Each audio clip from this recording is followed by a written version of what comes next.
Je suis venu jeter un feu sur la terre, et qu'ai-je à désirer s'il est déjà allumé? Mais je dois être baptisé d'un baptême, et combien je suis restreint jusqu'à ce qu'il soit accompli. Luc 12, 49, 50. À peine l'esprit était venu que le feu était tombé, et avait commencé à se mouvoir sur la terre, qu'il eut un très grand et terrible soulèvement d'antagonisme. C'est inéluctable.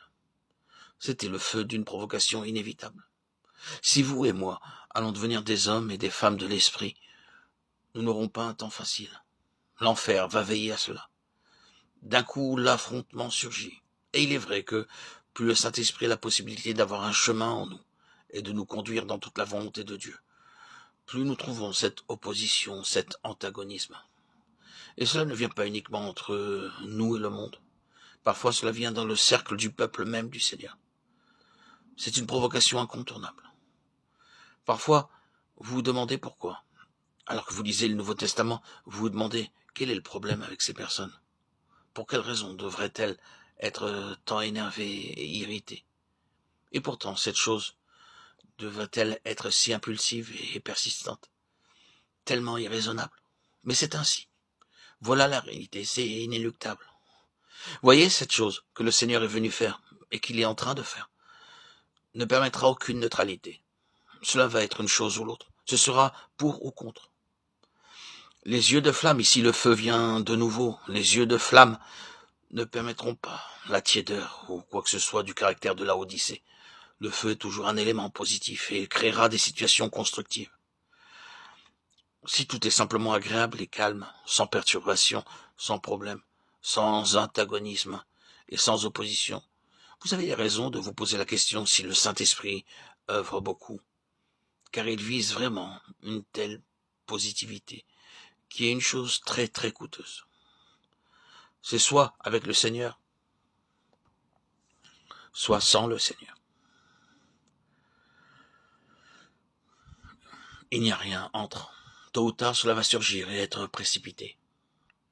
Or, le Seigneur dit que c'est ce qu'il est venu accomplir.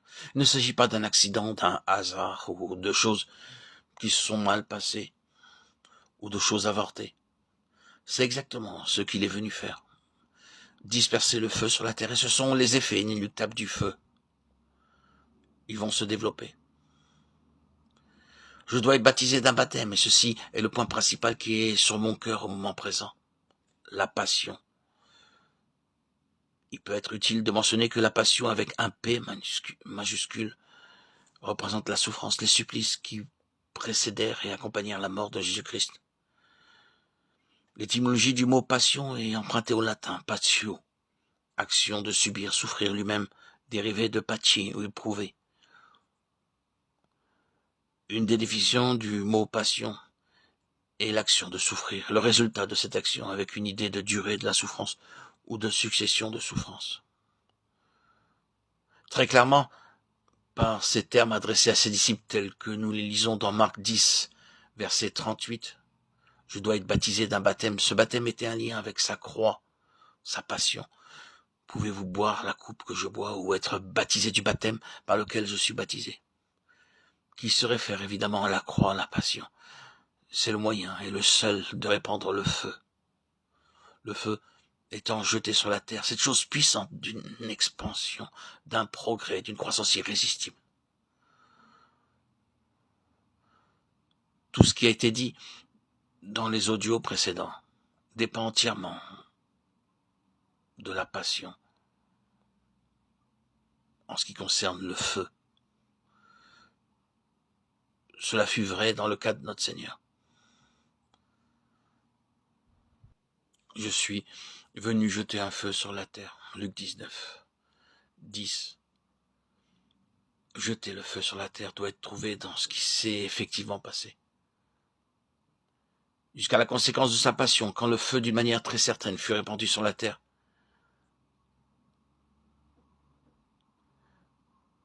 Ce feu d'une expansion irrésistible, irrépressible de son royaume. Le Seigneur est venu disperser ce feu sur la terre. Ce feu qui va continuer à se développer et se répandre sur toute la surface de la terre.